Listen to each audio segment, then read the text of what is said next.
right, everybody. Well, welcome back to another episode of the Blazer Victory podcast. John Duncan here, and I'm joined by my co-host Darian Smith.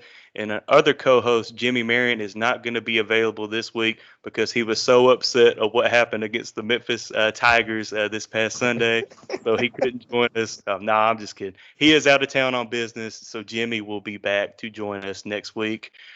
But before we get into discussing this Memphis game and discussing the last two games of the UAB regular season, if you're watching us on YouTube, go ahead and hit that subscribe button now so you do not miss any future episodes of the Blazer Victory podcast. And if you're listening to us on the audio side, whether it's Apple Podcasts, Spotify, iHeartRadio, Podbean, go ahead and click the link in the show description to subscribe to our YouTube channel. You know, even if you're not going to watch us, that helps us grow our numbers, and we certainly appreciate it. But of course, this game recap episode and all game recap episodes of the Blazer Victory podcast are brought to you by Cahaba Brewing Company.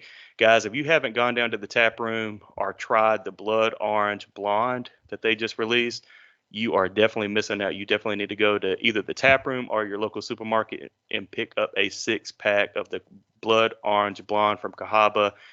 So good. And thank you again to Cahaba for sponsoring this podcast. Darian. So this game. Yeah, talk to me, man. A roller coaster of emotions, from the great first half. Wow, we were just talking before we recorded. UAB led by as many as 22 points. Everything was going well, shooting 60+% from the floor. Second half, Andy Kennedy gets ejected. Now whether that he was rightfully ejected, I don't think he was rightfully ejected. But even Andy probably would say that you got to control your emotions a little bit. And just the collapse the second half. UAB, we mentioned the first half up by 22. Second half, UAB gets outscored 60-26. That's crazy. Something that I've never seen before, and I hope to never see again. But UAB falls 106-87 in the FedEx Forum to the Memphis Tigers. And Darian, I don't even know. This is one of those episodes. Like, look, we don't like to talk about it. We don't like to talk about, especially a loss like that. But some things need to be talked about. And UAB still has a chance, believe it or not, at getting a double bye in the AAC conference tournament if they win these next two games, Thursday night against Temple in Philadelphia, and then Sunday afternoon in Bartow against SMU. If the guys win both of those games, they get the 4th seed. And they get a double bye. They don't have to play the next Friday in the AAC tournament. But there are some things, not just in this Memphis game, Darian, the Wichita State game, the Rice game, that things just haven't been able, the guys just haven't been able to put together a complete game. You can argue really the whole season, but especially whole season. Yeah, especially lately. And we're in March. We're in March, baby. March Madness. Everything's crazy. UAB just needs to regroup. Let the first game go with Memphis. Regroup these last two games and just hopefully win 3 games in the AAC tournament. And look, we're going dancing and we can forget about this. But what was your initial take? I know things got heated in the group text, not with each other, but how all 3 of us were disappointed, and I'm sure everybody was disappointed. But what's your just instant takeaway from what happened in the FedEx Forum this past Sunday? I'll start with the group text since you brought it up, because I think it's funny, like how all our personalities are. And I think our listeners might think that I'm kind of more of the fiery one. Like, I'm the one I'm the first one that'll get us in trouble, because I'll talk and I'll be like, hey, Darian, you need to chill, right? Like, that's me. I get fiery. I'm a competitor. But I felt like in the group chat, I was kind of the one who's like, hey, y'all still mad? Like, I was the calm one here, and it's because of this. This team has shown us You can go all the way back to the Charlotte game. We were in control of that game, and then as we got chipped away. If there's one thing I know about this team is we can beat anybody and we can lose to anybody. I sincerely believe that. And it kind of make you wonder why we'll put together 20 minutes of the best basketball you've ever seen. You thinking like, how is this team not number one in the AAC? How is this team not a auto bid type at large type of tournament team? And then you'll look at other games and be like, oh, this team ain't NIT worthy. It is the craziest thing. And, it all was just put into a perfect picture for the Memphis game, right? Like it's crazy.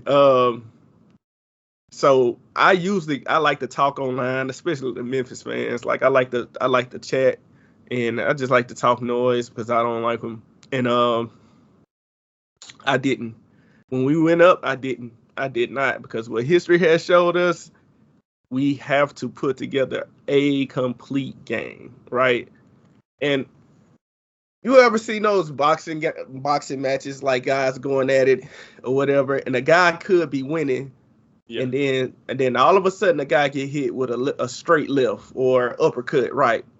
And like the whole rest of the round, he's like just trying to regain himself. He's trying to regain himself. You got guys like Tyson Fury. Remember when they fought Deontay Wilder? You got guys like Tyson Fury that get knocked out, look like he's dead to rights. He gets back up, and it's like, dang, he done shook it off. He done recovered. He's going at it, and he's actually got the upper hand. Wow, he took that punch. If I could describe this team, it's like a boxer. It's a really talented boxer. I mean, you get caught with a right hand, it can be all over with, and we got the footwork. But as of right now, this team don't have a chin. If you hit us, and we were up 22, not a 22 like where they jump on you early in the game, like, oh, they're up 24-2 and there's a whole bunch of time left. It was 1 minute and 25 seconds left at the end of the half when we went up 22. They went on a 7-0 run within 1 minute. 1 minute, they went on a 7-0 run to cut it to 15, and then they blitzed us coming out of the locker room. Crazy. I haven't seen a 22-point lead get erased like that, and I don't know when. So if it's anything about this team, I felt like we were like a dominant boxer. We have you on the ropes. We kind of start showboating. We hitting you. We got you wobbled. But if you say, I'm tough, catch us with one punch, and we just start surviving.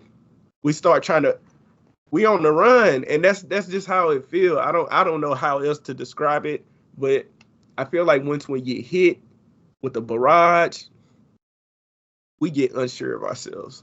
We either just start forcing stuff like crazy shots, step back threes, like crazy drives. And I know the officiating wasn't the best. I know that. Like we know. Yeah. At the same time, that's the same officiating we had when we went up 22. There's no way you can blame it on the officials. You're up 22 points. The officials didn't make up that difference. So I don't know if it's a mental toughness or just a regular toughness thing, but for some reason, once we get staggered and we get hit with the flurry of like good plays, when the intensity gets upped to another level, I don't know. It's like we kind of just start trying to figure out, the ball gets sticky, the shots get worse, we start forcing turnovers become really, really apparent, and it's just like we forget our identity. We forget how to play basketball all of a sudden, and it's just kind of, it goes, and we don't stop it. That's the thing.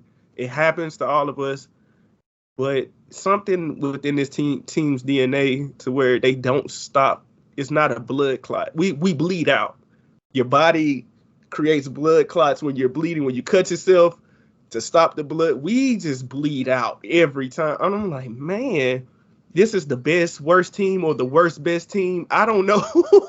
I don't know what we are, but it's something within our DNA to where we cannot take these shots and recover, but we can give a shot and knock you out. So we have a puncher's chance in any game in the country. We have a puncher's chance because we can knock you out. We have the talent, but do we have the mental fortitude? Do we have the toughness? Do we have just the basketball acumen to be able to take those flurries? From right now, if we take the whole season, we don't. We have the talent, we have the coaching staff, and I'm talking about everybody. I'm not just talking about the players. It's the coaches and the players. They work together. It has to be figured out some kind of way. But we're this deep into the season. We have all this data collected. Right. Is it just our identity? I would hope not. But at least we know we can beat anybody, but we can lose to anybody too. Yeah, and Darren, that makes me really nervous. Heading into conference tournament next week. I mean, you said it best. Like, this team right now, they could win 3 games in 3 days or 4 games in 4 days, but they could very easily get bounced in that first game. I mean, it's a scary thing to realize, because you really want to be playing your best basketball right now. This last week of the regular season, and then heading into conference tournament week. And here we are kind of asking all these questions like, where's the team chemistry? And we've said that multiple times on this podcast throughout the season. And I get it. I see plenty of UAB fans complaining about officiating in that game. Guys, we've been playing Memphis for 20, 30 years. We've never got any calls in the FedEx Forum or in the Pyramid. I mean, it is what it is. College basketball, it's tough to get those calls, especially when you're away from home. You've just got to adjust. And, unfortunately, once Andy Kennedy got tossed, I mean, this UAB couldn't adjust. They kind of look. It was before he got tossed. Oh, that yeah. 7-0 run, people skip over that because we went into the half of 15. Yeah. But you gave up 7 points, right? Just a minute and 25 seconds left. Dog. Mm-hmm. Like, that's one of those things that's kind of like we had them on a going into halftime up 22. We were up 61-39. Imagine it, just looking at your ESPN app and looking at that score like, damn. Like, we this game over with. I saw some of the Memphis fans tweeting and stuff, and they was like, "Oh man, fire Penny. We lost to UAB twice." They thought it was over with, And then just to see Javon Quinterly hit that shot, and it was a great shot. It was a tough shot, logo 3. To see him hit that shot to go down 15, and the Memphis crowd roar, and him doing this celebrating.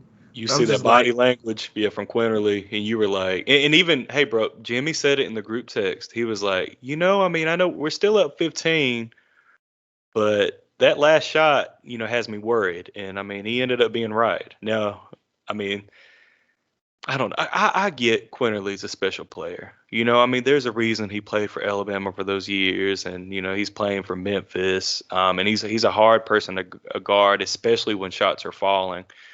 But I just don't know what happened defensively, because UAB was playing a hell of a game defensively too. Now, I know we talked about the 60+% shooting from the field in the first half, but defensively, UAB was very sound. Even though they were getting fouls called on them, I still felt that the intensity was there. It's almost as if that was it the 6-0 run to end the first half kind of deflated the guys a little bit.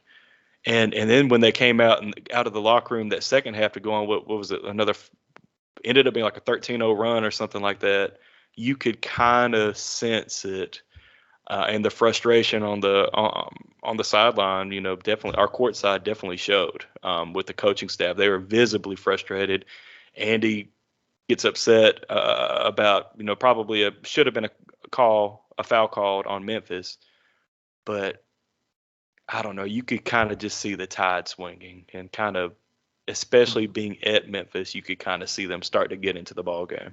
Yeah, I think I started seeing it even even while we were going up, because we were trading baskets.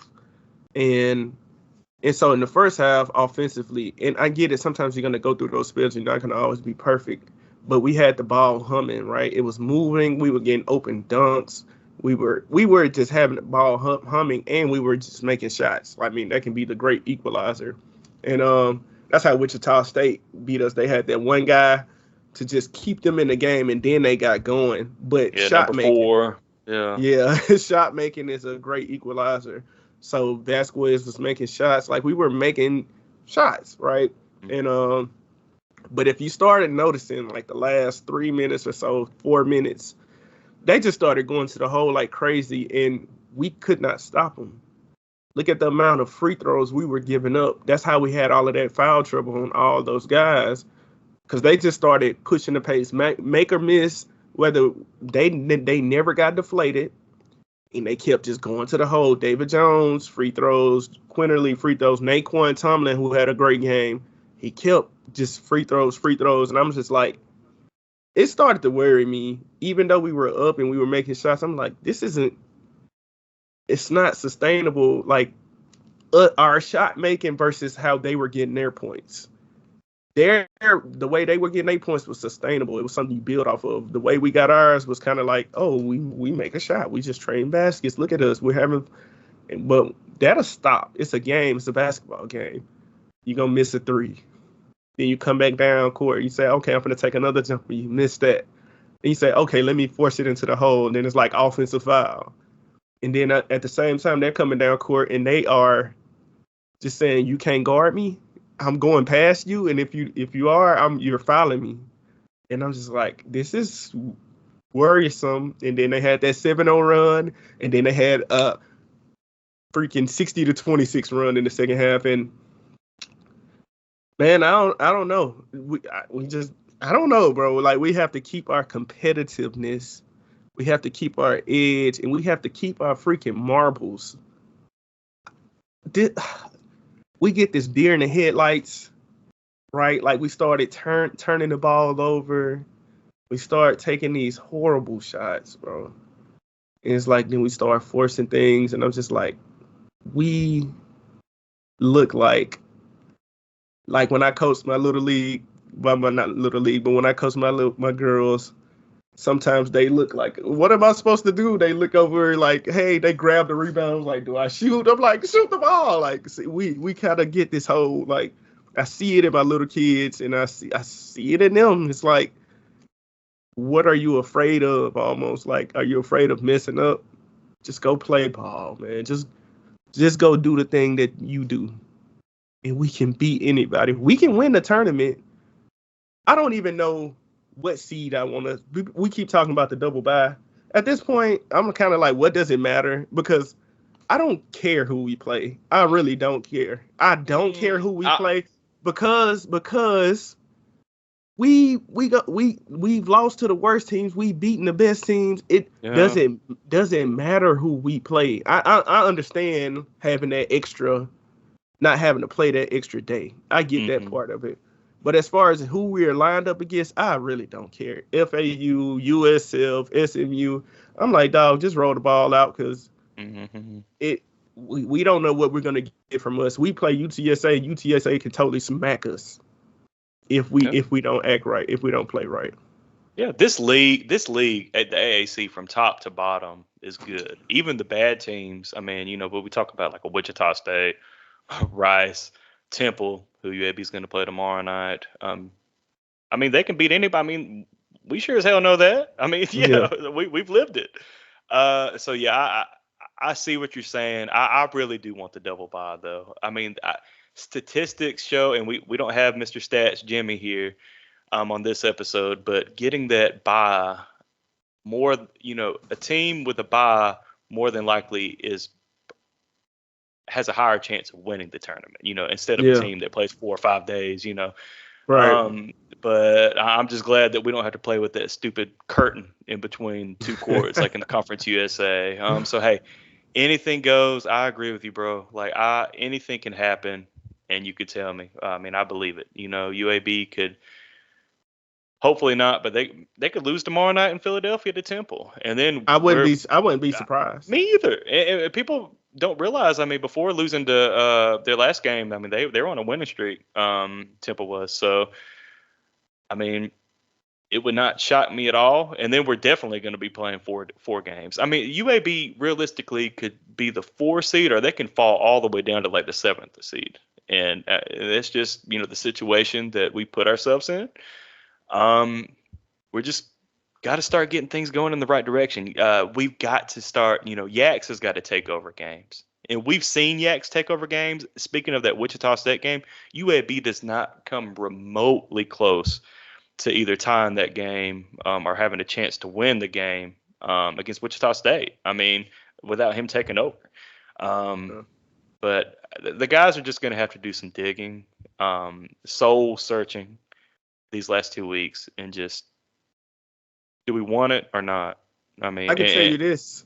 If I was any other team in the conference, I would say I wouldn't want to play UAB. Because they can beat, like, I don't know. Maybe they look at UTSA and they look at who was I feel like we keep bringing up the same teams. Like who is a team we haven't brought up? Tulane. Yeah. They might bring up. They might say, man, give us Tulane. Like, give me whoever else, whatever. Give me Rice. We know we can win in that, whatever. But I don't think you have that feeling with UAB. It's kind of like, I don't know, man. If they come to play. I feel like we can totally lose these last 2 games by 30 points and win the tournament. We can win the tournament. This team, I don't know what to expect. Throw your expectation. And so to wrap this back around to the group text, throw your expectations out the window. And that was my whole thing when I was trying to tell y'all, I don't know what you mad for. Be happy. Like, just throw whatever expectations you got out the window, because I tell you what, it's gonna be a ride. Throw your predictions out the window. Throw all of it. Eric Gaines may miss 15 threes. He might make his first 5. I don't know. Like, they don't know. Like, nobody knows. Like, this is like, whoop, this is what you get today. And I was just like, well, I'm down for the ride at this point.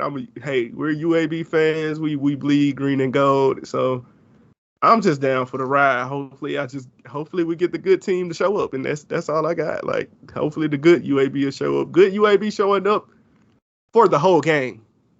For the whole game. We beating 40 anybody. minutes. 40 minutes. Mm-hmm. 40 minutes, but hey, maybe we get it for 10. At least give us the 30 minutes. I think 30 minutes a good UAB, we can beat Temple. And I don't know, bro. Like, it's crazy to be this far in the season and just be like, I don't know what that's. Yeah, right. So it's crazy. But hey, Thursday night, Temple, 6:00. It'll be televised on ESPN2. Hopefully UAB can bounce back and get the dub. And then Sunday afternoon at 2:00, we need everybody in Bartow for the home season, regular season finale. Send these seniors off the right way, and hopefully clinch a double bye in the AAC tournament. Who are our seniors? So that's going to be JD. Is Tony? Is he? Is I he? know he's part of Andy's first class.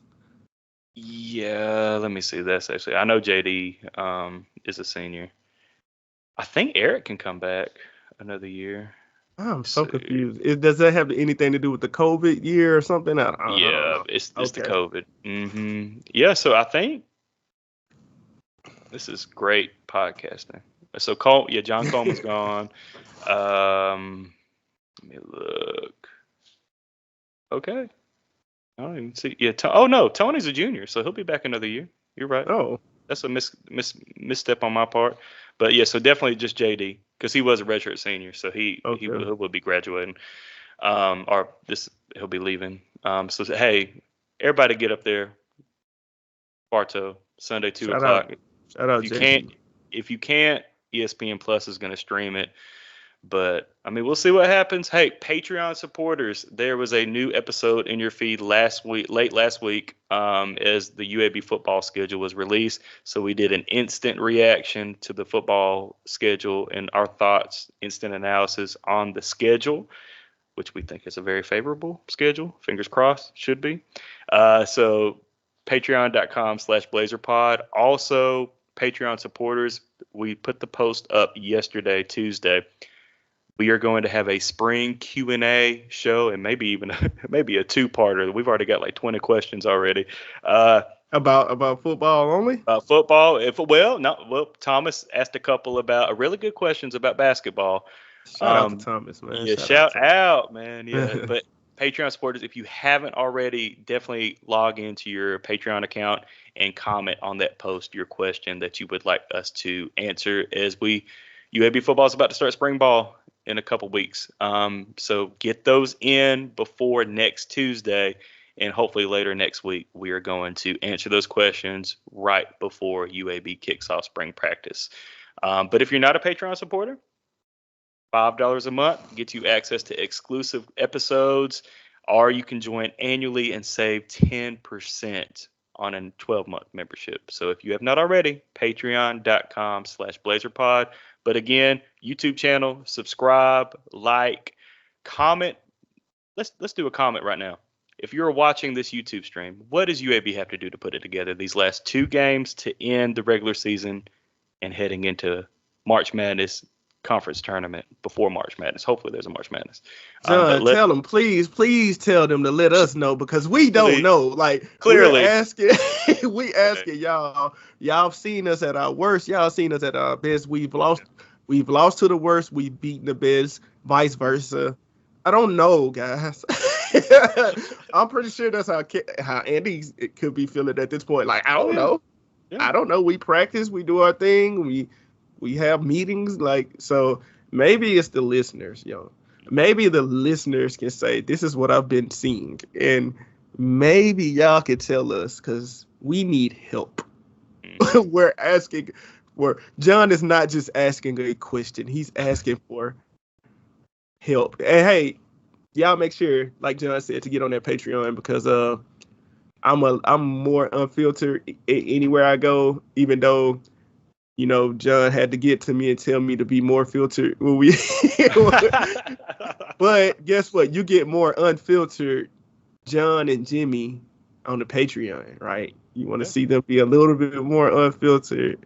Join the Patreon, and they can give you a lot more of their true thoughts and feelings there. Definitely. Well, thank you to Cahaba again for sponsoring this podcast. And guys, we'll see what happens tomorrow night in Philadelphia, and then Sunday afternoon at SMU. But Darren, you want to go ahead and send us out? Blazer Nation, just blaze even we don't know.